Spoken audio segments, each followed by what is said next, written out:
गुर्जर दर्शन के सभी दर्शकों को मेरा प्यार भरा नमस्कार। आज हम आपको समाज की ऐसी शख्सियत से रूबरू करवाने का प्रयास कर रहे हैं जिनका परिवार आज वर्तमान समय ही नहीं बल्कि स्वाधीनता स्वतंत्रता संग्राम के दौरान अपने आन बान और शान के कारण जाना जाता है। ये हैं धन सिंह कोतवाल से संबंध रखने वाली अखिल भारतीय गुर्जर महासभा की राष्ट्रीय कार्यकारी महिला अध्यक्ष डॉक्टर बबीता सिंह गुर्जर।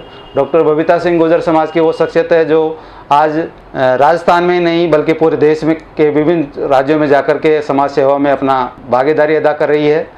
बबीता सिंह जी जोधपुर में निवास करती हैं और राजस्थान के प्रत्येक ज़िले में संगठन के कार्यों को आगे बढ़ाती हैं। ये अखिल भारतीय गुर्जर महासभा के अलावा राजस्थान मातृशक्ति संगठन से भी जुड़ी हुई है। उनकी आप प्रदेशाध्यक्ष हैं और पिछले 12 सालों से आप इस संगठन में काम कर रही है। आज मौका है कि हम आपको उनसे रूबरू कराएं। बबीता सिंह जी, आपका हमारे चैनल में बहुत बहुत स्वागत है। जी धन्यवाद। कृपया हमारे दर्शकों को आपके प्रारंभिक जीवन के बारे में बताइए कि आप कहां से बिलोंग करती हैं और राजस्थान में कब से और कैसे रह रही हैं, तो कृपया उस पर थोड़ा विस्तार से प्रकाश डालिए। मैं बाय बर्थ उत्तर प्रदेश से बिलोंग करती हूँ। धन सिंह कोतवाल साहब जो फ्रीडम फाइटर रह चुके हैं, जिन्होंने देश की आज़ादी के लिए अपने प्राणों की आहुति दी, देश को आज़ाद करने में जिनका महत्वपूर्ण योगदान रहा है। और मेरठ ज़िला है, वहाँ मेरा जन्म हुआ है। एक किसान परिवार में जन्मी हूँ, लेकिन एक इच्छा शुरू से ही थी कि जिस परिवार में मुझे ये पहचान मिली है उसकी आन बान शान के लिए मैं कुछ कर सकूं। तो जो हमारे समाज में था कि बच्चों को पढ़ाया नहीं जाए, तो मुझे उन सब से ऊपर उठाकर एक लड़के की तरह से मेरा पालन पोषण किया गया है। उसमें मेरे पापा जी थे, उनका अहम रोल रहा है। बाकी सारा परिवार फिर उनके साथ जुड़ गया है। और प्रारंभिक जो शिक्षा है वो मेरठ में और दिल्ली में रही है। उसके बाद शादी हुई। शादी के बाद जोधपुर आना हुआ, राजस्थान में इतना प्यार मिला, इतना अपनापन, हर तरह से समृद्धता आई, तो हम यहीं के होके रहे। काफ़ी कुछ यहाँ से मिला। उसके बाद उत्तर प्रदेश, क्योंकि जन्म स्थली है तो उसको हमेशा याद रखा। और यहाँ भी और राजस्थान में भी दोनों ही जगह आना जाना और काम करने का मन होता है। जितना हमसे हो पाता है उतना चल रहे हैं, ज़िंदगी है। और बाकी संगठनों में काफ़ी काम किया है, एजुकेशन के ऊपर भी काम किया है, बाकी राजनीतिक पार्टियों से भी जुड़े हैं और अपना व्यापार चल ही रहा है और समाज सेवा सर्वोपरि है। डॉक्टर साहब, बबीता सिंह के आगे डॉक्टर शब्द कब और कैसे लगा? जी, ये एक बचपन का सपना था। तो जिस तरह से बच्चा अपने घर में डिस्कस करता है, हमारे भी बाबा जी थे, उनसे डिस्कस किया। शादी 10th में हुई थी तो बहुत जटिल प्रक्रिया थी डॉक्टर नाम लगाने की, लेकिन उसके पीछे क्योंकि परिवार का सपोर्ट मिला और एक मेरी इच्छा थी, ईश्वर ने उसे पूरा किया सब शुभ चिंतकों के आशीर्वाद से। तो ये इसी तरह से हुआ कि शादी हुई, बच्चे हुए, फिर पढ़ाई चलती रही, बीए तक इस तरह से चला। एमए में फिर थोड़ा सा गैप लिया गया, उसके बाद वापस से जोधपुर से पढ़ाई स्टार्ट करी। फिर हमारे सर हैं डॉक्टर सत्यनारायण जी, उनके संपर्क में आई, उनसे पता चला कि भाई हाँ आप पीएचडी कीजिए और इसको आगे बढ़ाइएगा। तो फिर वो एक इच्छा थी, ये दृढ़ संकल्प था जो सब लोगों की बदौलत मैं पूरा कर पाई। डॉक्टर साहब, मेरा अगला सवाल आपसे है कि आप सामाजिक संगठनों से जुड़ी रही हैं। अब तक की अवधि के दौरान आपकी क्या भूमिका रही है समाज के संगठनों में? आपने कौन कौन से कार्य किए हैं, कौन कौन से पदों पर आप रही हैं? कृपया उस पर भी थोड़ा प्रकाश डालिए। देखिए, अगर हम गुर्जर समाज की बात करें तो सबसे पहले हमने राजस्थान गुर्जर मातृशक्ति संगठन, महिलाओं का संगठन है, इसमें ज़िले से मेरा जोधपुर ज़िले से चुनाव हुआ। उसमें मैंने इसको बढ़ा के लोगों को जोड़ा, कुरीतियाँ दूर करी, महिलाओं की जो समस्याएं थी उन पे फोकस किया, चाहे उनके स्वास्थ्य को थी या कुछ हमारी जो प्रथाएं हैं, कुरीतियाँ हैं, उनसे वो ग्रसित थी, उनको बाहर निकाला, अपने साथ उनको जोड़ा। जहाँ भी मैं प्रोग्राम्स करती उनको बाहर निकालती, उनको आत्मनिर्भरता की तरफ भी मोड़ा गया। उसको करते करते फिर हम लोग अखिल भारतीय गुर्जर महासभा से जुड़ा हुआ मेरा, वहाँ फिर संस्था ने देखा काम का जिस तरह से भी उन्होंने किया, वहाँ राष्ट्रीय कार्यकारी महिला अध्यक्ष के पद पर मुझे नियुक्ति दी उसके बाद वहाँ भी जाके मैंने इस हिंदुस्तान के मतलब कम से कम 16-17 जो राज्य हैं उनका दौरा किया, सबको देखा, महसूस किया। परिवेश का फ़र्क आ ही जाता है जगह जगह पे। तो आज राजस्थान में कुछ है, उत्तर प्रदेश में कुछ है, पंजाब में कुछ है, लेकिन कुल मिला के मुझे एक बात सारी की सारी चीज़ आई कि जो अगर मैं महिलाओं की बात करूं तो महिलाएं कहीं ना कहीं एक दोगलेपन से, दूसरे दर्जे से, इस तरह से आका जाता है। चाहे वो नौकरी कर रही हैं, चाहे वो पढ़ाई कर रही हैं हमारी बच्चियां, या वो बिल्कुल घर में काम कर रही हैं, तो मैं उन्हें हमेशा यही कोशिश करती हूँ कि वो अपने आप में अपना आत्मनिर्भर बने, आत्मसम्मान पाएँ, आपके नाम से परिवार का भी परिचय हो, परिवार को के लिए आप नींव की एक धुरी बने। तो ये उनको करती हूँ, और संगठनों के नाते विभिन्न क्षेत्रों में जा के यही कोशिश करती हूँ प्रचार प्रसार करने की कि एक महिला होती है 2 घरों को चलाने वाली, तो वो उसके अंदर इतनी सक्षमता है, उसको निखारने की कोशिश करते हैं। युवाओं की अगर मैं बात करूँ तो हमारे युवा पढ़ाई लिखाई में हैं, क्योंकि जिस हम कम्युनिटी से आते हैं वहाँ एक मार्शल कम्युनिटी है। हमारे सारे बच्चे पढ़े लिख के कहीं ना कहीं उनको ये लगता है कि हम फौज में, पुलिस में, फोर्स में जाएं, क्योंकि उनकी जो शारीरिक क्षमता है वो बड़ी होती है। लेकिन आज के संदर्भ में अगर देखें तो जो सरकारें आती हैं उसमें वो उन चीज़ों का इतना औचित्य या कोई मतलब नहीं रह जाता है कि आप सिर्फ शारीरिक क्षमता के अनुरूप अपना कैरियर कर सकेंगे। युवाओं की परेशानी ये है कि युवा नशे की तरफ जाते हैं, ऊंच नीच को समझते नहीं हैं, तो उनको अपने परिवार की, समाज की तरफ ध्यान देके अपनी पढ़ाई की गुणवत्ता को भी बढ़ाना चाहिए, और कहीं ना कहीं उनको निजी क्षेत्रों में आके अपने आप को आत्मनिर्भर बनाना चाहिए। डॉक्टर साहब, आपका कहना था कि हमारी महिला 2म दर्जे का व्यवहार सहन कर रही है, तो मैं आपसे पूछना चाहूँगा कि आप एक संगठन नहीं 2 संगठनों से जुड़ी हुई है। अखिल भारतीय गुर्जर महासभा, जो कि हिंदुस्तान का गुर्जर समाज का सबसे बड़ा संगठन है, उसकी महिला विंग की आप मुखिया हैं। तो आपने महिलाओं के जो ये 2म दर्जे वाली स्थिति है उसके लिए कोई प्रयास किए कि मिटाने के, कि जो स्थिति है समाज की, उसके को जो महिलाओं के साथ जो हो रहा है उसको दूर किया जाए, उसके लिए आपके संगठन के द्वारा अब तक क्या कार्य किया गया है? हम जहाँ भी जाते हैं, चाहे आप किसी भी राज्य की बात कर लीजिए, किसी भी ज़िले की बात कर लीजिए, समस्याएं सबकी थोड़ी बहुत भिन्न हो सकती हैं, लेकिन 2म दर्जे के लिए सबसे पहले होता है शिक्षा की ज़रूरत। वो हमारे परिवार में भी, भले ही आप जो औपचारिक पढ़ाई है वो ना करके, जो हमारे बुज़ुर्ग हैं, या महिलाएं ही कहूँगी पहले, तो उनको समझाया जाता है कि आप बेटी के साथ भेदभाव मत कीजिएगा, उनके खाने पीने में, उनकी शिक्षा में। क्योंकि परिवारों में होता ये है कि अगर एक लड़की बैठी है, एक लड़का बैठा है और वो खाना खा रहे हैं, अगर कल को पानी की ज़रूरत पड़ती है तो लड़की को बोला जाता है कि तू लेके आ, तो वो करने में कोई दिक्कत नहीं है, क्योंकि वो कर्तव्यनिष्ठ तो है ही है। लेकिन अगर हम उसको यही सिखाएंगे कि बेटा कुछ नहीं करेगा, बेटी करेगी, तो मैं परिवारों में जाके यही बताती हूँ कि आप उसको कीजिए, सिखाइए, आपके संस्कार तो दीजिए, लेकिन उसे ऐसा अभी से ये माहौल पैदा मत करो कि जो हमारा पुरुष वर्ग है वो अपने आप को बहुत ज़्यादा सुपीरियर समझे, और महिलाओं की जो क्षमता है उसको कम आंक कर या उसे कहीं ना कहीं निर्बल समझकर उसकी कदर ना करे। तो मैं ये करती हूँ कि आप भेदभाव हटाइएगा, चाहे वो घर में हो, चाहे शिक्षा के क्षेत्र में हो। और मैं तो ये भी चाहती हूँ कि अगर आपके पास कुछ आर्थिक संपन्नता है, आप दे सकते हो, तो बच्चे को संस्कार के साथ साथ, जिस तरह से आजकल गवर्नमेंट भी चला रही है, अभी राजस्थान में भी है, हरियाणा में भी है, कि बच्चे को प्रॉपर्टी में, बच्चे को भी उसमें हिस्सा दिया जाना चाहिए, ताकि वो किसी की तरफ देखे ना। और मैं ये भी बच्चों को भी शिक्षित करती हूँ कि आपका जो नाम है, घर में बेटी और रोटी, ये परिवार का नाम आगे करती है, तो आप उसको, अगर परिवार आपके लिए पूरी तरह से समर्पित है, तो हम भी यही चाहेंगे कि हम भी उनके लिए अच्छे से अच्छा काम करें, ये कोशिश करती है। डॉक्टर साहब, आप खुद सामाजिक संगठनों से जुड़ी हुई है, समाज के संगठनों को लेकर के बात करते हैं कि आज समाज में कई प्रकार के संगठन खड़े हो रखे हैं, लेकिन वो संगठन जिनका उद्देश्य होना चाहिए वो उद्देश्य पर वो खड़े नहीं उतर रहे हैं। सब स्वार्थों की लड़ाई में आपस में फंसे हुए हैं, समाज की ओर किसी का ध्यान नहीं है। तो ऐसी स्थिति में आपका संगठन या एक आप पदाधिकारी होने के नाते क्या संदेश देना चाहेगी कि जो वास्तव में समाज के संगठन क्या समाज के लिए काम कर रहे हैं या नाम मात्र के हैं, और अगर हैं तो उनको कैसे प्रकार से काम करना चाहिए, थोड़ा उस पर गौर डालिए। देखिए, समाज में संगठन बन रहे हैं, आबादी हमारी बढ़ रही है गुर्जर समाज की।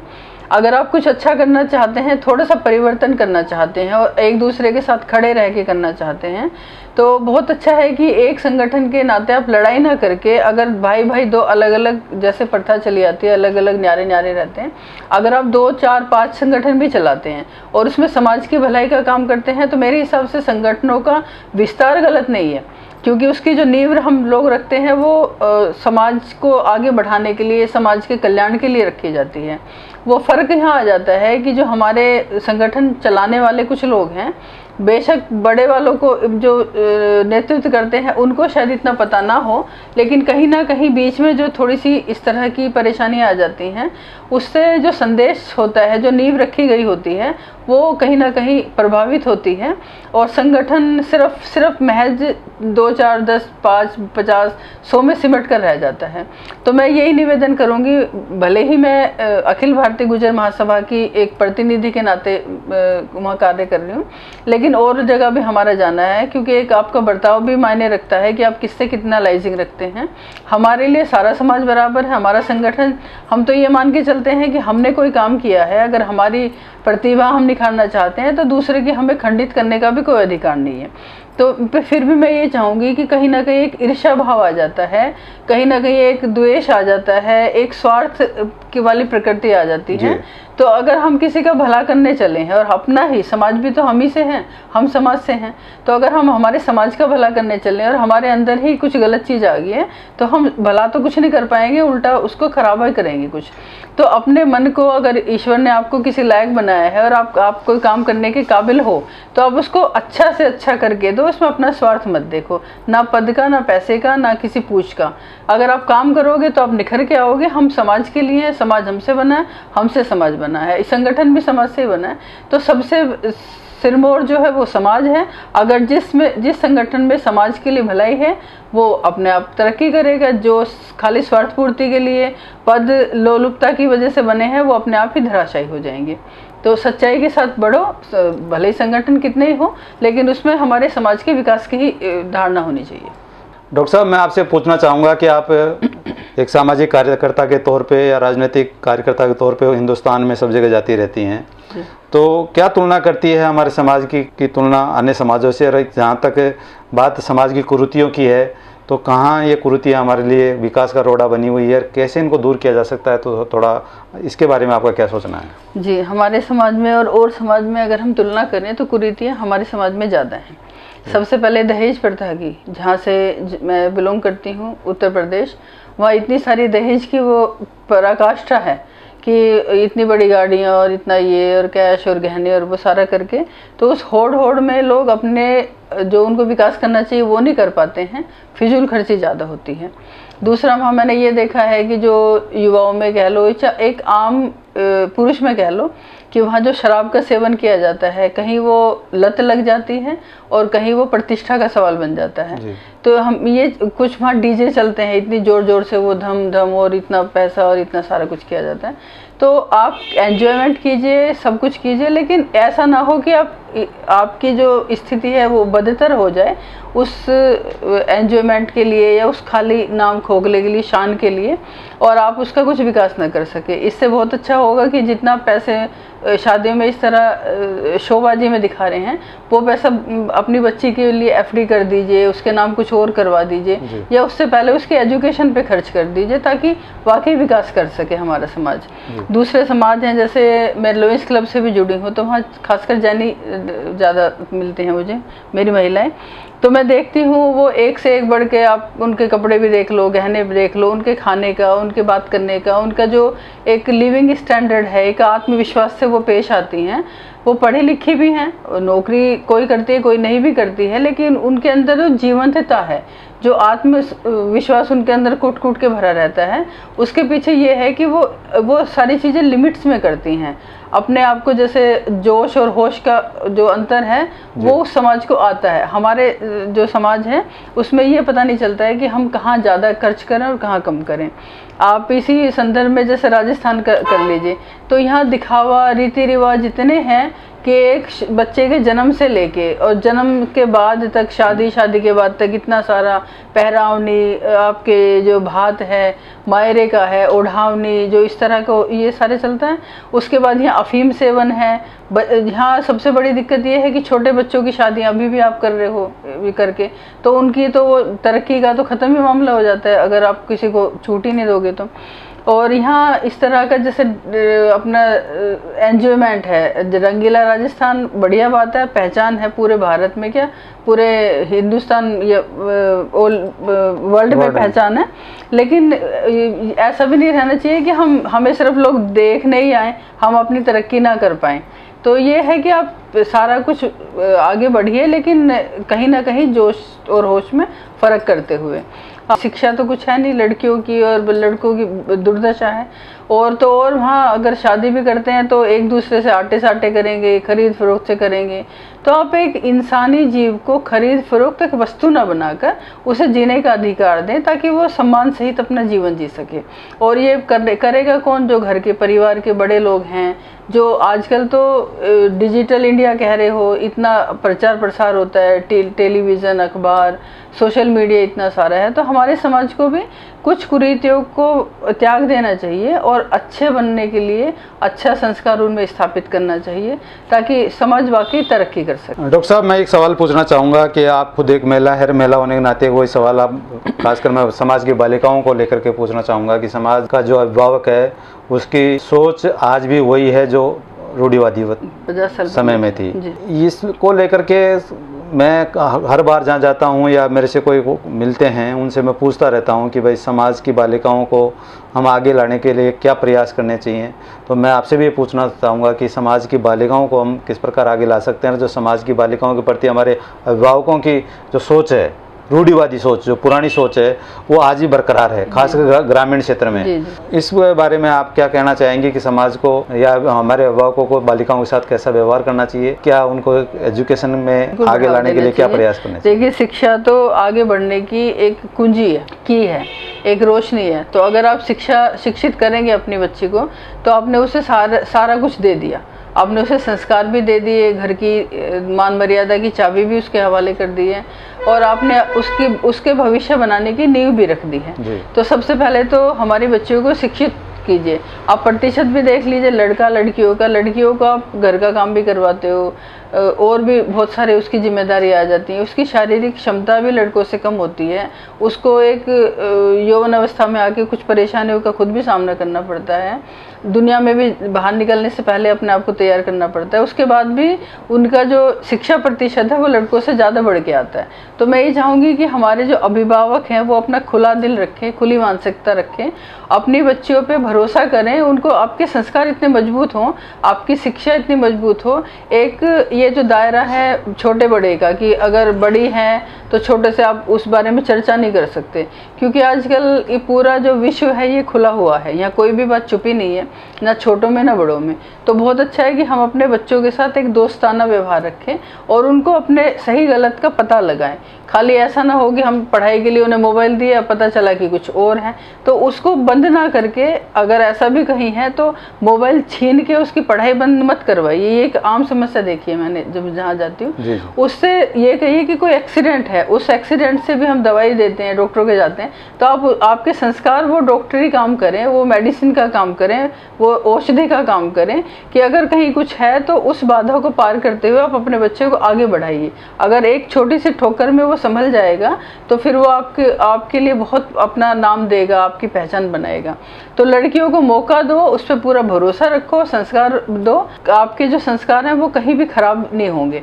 सबसे बड़ी बात तो ये है। दूसरी ये है कि आप दहेज के लिए इकट्ठा करते हो बर्तन, कपड़े, ये वो करके। मैं ये चाहती हूँ कि जब आप बच्चे को संस्कारशील कर दोगे, उसके अंदर अंदर गुण भर दोगे, उसे आत्मनिर्भर बना दोगे, तो वो बच्ची तो खुद ही कमा के खा लेगी, चाहे वो नौकरी करे, चाहे वो निजी क्षेत्र में जाके कुछ भी काम करे, इवन आपका घर भी संभाले तो वो उस गुणवत्ता के साथ संभालेगी कि आपका जो एक्स्ट्रा खर्च है वो बच जाएगा। तो अगर आप देना ही चाहते हो तो उसे शिक्षा दीजिए, संस्कार दीजिए, उसकी आर्थिक तरक्की के लिए आप कुछ ना कुछ उसके लिए ऐसे इंतजाम करके रखिए। एक लॉकर में पड़ी चीज़ जिस तरह से काम आ जाती है, मैं चाहती हूँ कि लड़कियों के लिए भी जैसे हम लड़कों के लिए संपत्ति करते हैं, तो एक छोटा सा हिस्सा उस लड़की के नाम भी कर दीजिए ताकि वो किसी की मोहताज ना रह पाए। हमारी जो रूढ़िवादी सोच है वो यही है कि लड़की है, पराया धन है, कुछ है। आज देख लीजिए जो भी है, अगर एक लाड प्यार है, एक यूनिवर्सल सत्य है कि जो लड़की एक अपने परिवार के लिए अच्छा सोच सकती है, उनके दुख में दुखी होकर उनकी सेवा कर सकती है, वो किसी भी तरह से एक लड़का इतना नहीं कर पाएगा जितना लड़की सोच पाएगी। तो हम ये चाहते हैं कि हमारे जो अभिभावक हैं वो रूढ़िवादी सोच को त्याग के आज की सोच को अपनाएं, आज में जिए, वर्तमान में जिए, तभी इस देश का, इस समाज का कल्याण हो सकता है। जी मैडम, मैं आपको और दर्शकों को थोड़ी एक जानकारी देना चाहूँगा कि अभी किसी सामाजिक संगठन ने प्रतिभा सम्मान समारोह का आयोजन किया था प्रदेश लेवल पे, और उसकी पहले बाकायदा उन्होंने आवेदन मांगे, और आवेदन के बाद में उन्होंने मेरिट तैयार की, और मेरिट में आप ताज्जुब करोगे जो भी टॉपर थे मेरिट लिस्ट के अनुसार उनमें लड़कियों की संख्या बहुत ज़्यादा थी। तो निश्चित रूप से इस बात का पता चल रहा है कि हमारा समाज अगर बच्चियों को थोड़ा सा पढ़ाई के ऊपर अवसर देवे तो निश्चित रूप से हमारी सब बेटियां हमारे को गौरवान्वित कर सकती है, इसमें कोई शक नहीं है।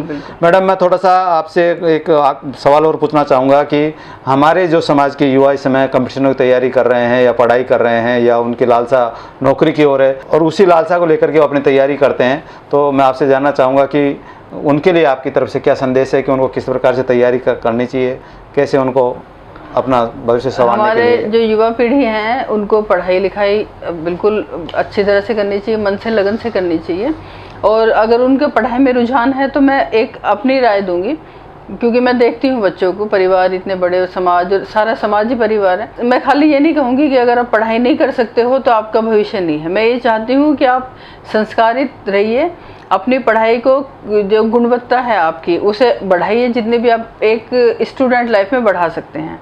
उसके बाद भी अगर आपकी औसतन पढ़ाई आ रही है और आपको लगता है कि खाली टाइम और घर का पैसा बर्बाद कर रहे हैं, तो मैं चाहूँगी कि वो निजी क्षेत्र में आ जाएं।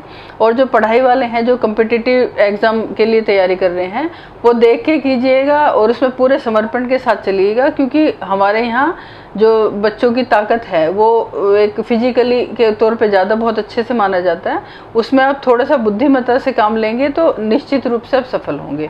किसी भी काम को कीजिएगा किसी के पीछे भाग के या किसी आवेश में आके ना करें, आप ये सोच के कि हम इसके अंदर कितना सक्षम हो सकते हैं। एक गाइडलाइन की जो जरूरत पड़ती है, तो वो हमारा समाज में बहुत सारे लोग हैं, वो आपस में डिस्कस करके ये बता दें कि भाई इस बच्चे के अंदर ये क्षमता है, ये यहाँ तक जा सकता है। ना कि प्रतिस्पर्धा में इस तरह करें कि इतने सारे फॉर्म भर दिए, पता चला कि नंबर तो 4 आदमियों के आ रहे हैं। तो बहुत अच्छा है कि आप थोड़ा सा उसमें विभिन्नता लाइए जो हमारे अंदर है और कामयाब होकर दिखाइए। डॉक्टर साहब, एक सवाल है, आखिरी सवाल है मेरा आपसे कि राजनीतिक क्षेत्र में हमारे समाज की दशा और दिशा पर आप क्या सोचते हैं? हमारा समाज राजनीतिक क्षेत्र में जिस प्रकार प्रयास किए जा रहे हैं या हो रहे हैं, लोग कर रहे हैं, उस पर आपकी क्या कहना चाहेंगे? देखिए, राजनीति आज के दौर में कहूँ तो या पिछले दौर से कहूँ तो एक जीवन यापन के बाद अगर कुछ बचता है समाज का निर्माण, क्योंकि पायलट साहब भी यही कहते थे, स्वर्गीय पायलट साहब, कि जब तक हमारे हाथों में वो शक्ति नहीं आ जाती कि हम कलम लेके अपना भविष्य लिख सकें या हमारे युवा पीढ़ी इस कुर्सी पे बैठ के अपना संविधान लिख के आगे बढ़ा सके, तब तक हम सफल नहीं होंगे। मैं उनकी बात से 100% सहमत हूँ, क्योंकि हम जो हमारी जो समाज है वो एक तरह से जो कहा जाता है बिना सोचे समझे उस पर चल देते हैं। समाज तो चल देता है, लेकिन जो लीडरशिप है वो या तो उसके अंदर वहाँ तक पहुँचने की अप्रोच नहीं होती है, या वो भावावेश में कुछ ऐसे कदम अपना रास्ता भटक जाते हैं। तो उस भटकन से मतलब नहीं है। अगर हम वाकई उसको कंट्रोल करते हैं तो राजनीति फिर भावुकता में नहीं आनी चाहिए। भावुकता समाज दे रहा है आपको उस भावुकता के नाते ही शीर्ष पर पहुंचा रहा है। कहीं ना कहीं गलती जो हमारी लीडरशिप है, जिसको आगे बढ़ने का मौका मिलता है, वो भटक जाती है, भावावेश में आ जाती है, भावुकता में आ जाती है, या फिर वो उस चीज़ को समझ नहीं पाती है है कि आज समाज क्या चाहता है, पार्टी क्या चाहती है। हम तो ये चाहते हैं कि जिस भी व्यक्ति से, किसी भी पार्टी से हो, अगर वो समाज का भला कर सकता है तो आप उसको मौका दीजिए, ताकि उससे हमारे समाज को भी कुछ मिल सके। खाली वो हमसे ले ही ना जाए। भाई आप भी समाज के बनाए हुए हो, समाज का दुख दर्द, उसकी तरक्की, उसकी भलाई के लिए अगर कोई काम करता है और समाज का वो जांचा परखा है, आप भरोसा तभी कर सकते हैं जब आपने उसका कुछ देखा हुआ होता है। तो अगर समाज के लिए वो भलाई चाहता है तो आप उसको बढ़ाइएगा, और बढ़ेंगे, राजनीति हम लोगों के हाथ में होगी तभी हम कुछ कर पाएंगे। लेकिन मैडम, समाज तो हमेशा किसी न किसी को आगे बढ़ाता रहा है, लेकिन वही समाज की छाती पर लात मारता है कुछ बनने के बाद में। आज भले से वो कोई सा मंत्री हो या विधायक हो, जिला प्रमुख हो, प्रधान हो, वो बनते ही समाज से वो दूरियां काटने लग जाता है। इसके पीछे नेताओं की क्या सोच रहती है? या तो घमंड में आ जाते हैं कि आप जो बनना था वो बन गए, अब आगे हमारा नंबर नहीं है, या फिर वो कुछ उनका सोच का दायरा दूसरा होता है और समाज को ऐसे बहते गलियारे में छोड़ देते हैं कि समाज किसी स्थिति में नहीं रहता, करे तो क्या करें? देखिए, आपने बहुत अच्छा पूछा, क्योंकि अगर आप एक नेता उसमें आगे हैं, उसमें कैटेगरी में आए हैं, तो फिर आपके जो सोच का दायरा है वो थोड़ा विस्तार ले लेता है, आपके संबंधों का दायरा वो बड़ा हो जाता है। आप खाली एक समाज के होके किसी दूसरे समाज से आप चुनाव लड़ के आते हैं तो खाली आप एक समाज की वोट नहीं मिलती है उसको, सभी समाजों की भले थोड़ी हो वो सारी मिलती हैं। तो उसकी एक जिम्मेदारी भी बन जाती है, एक नैतिक कर्तव्य भी बन जाता है कि वो सबको साथ लेके चले। लेकिन ये है कि जिस समाज ने हमें जन्म दिया है, पहचान दी है, जिसके पीछे हमें टिकट मिले हैं, वो उसकी भी हमसे कुछ अपेक्षाएं हैं, उसको हम माने। कहीं ना कहीं वो पदलोलुपता में मान लीजिए, चाटुकारिता में मान लीजिए, या किसी धर्म संकट में मान लीजिए, वो आके कहीं ना कहीं वो अपनों का गला घोटता है। ये उनकी बिल्कुल गलत बात है, मैं इस बात से सहमत नहीं हूँ। अगर आप समाज को देने के लिए आपके पास कुछ है और आप थोड़ा सा अलग हट के भी कुछ कर सकते हो, तो आपको उसका ऋण उतारना चाहिए, करना चाहिए। बिल्कुल। मैं तो यही चाहूँगी कि जिससे समाज का भला हो, काम वो कीजिएगा। दूसरा समाज हमारा दुश्मन नहीं है, लेकिन जिससे हमें पहचान मिली है उसको आगे बढ़ाना हमारा सर्वप्रथम कर्तव्य है। तो ये थे डॉक्टर बबीता सिंह जी गुर्जर। इन्होंने अपने परिचय में बताया कि जब इनकी शादी हुई थी, जब 10वीं कक्षा में पढ़ती थी, गृहस्थ जीवन में चलते हुए इन्होंने 12वीं की, 12वीं के बाद में कॉलेज किया, कॉलेज के बाद में इन्होंने एमए किया और एमए के बाद में इन्होंने पीएचडी की। तो हम इनसे ये ज्ञान ले सकते हैं कि गृहस्थ जीवन यापन करने वाली भी महिला हमारा नाम रोशन कर सकती है, बस अर्थ है हम उनको मौका दें। इनको मौका मिला तो इन्होंने पीएचडी की और आज इनके नाम के आगे डॉक्टर है और डॉक्टर कहलाती हैं। तो ऐसी ही शख्सियतों से हम आपको फिर रूबरू कराते रहेंगे। जब तक के लिए नमस्कार।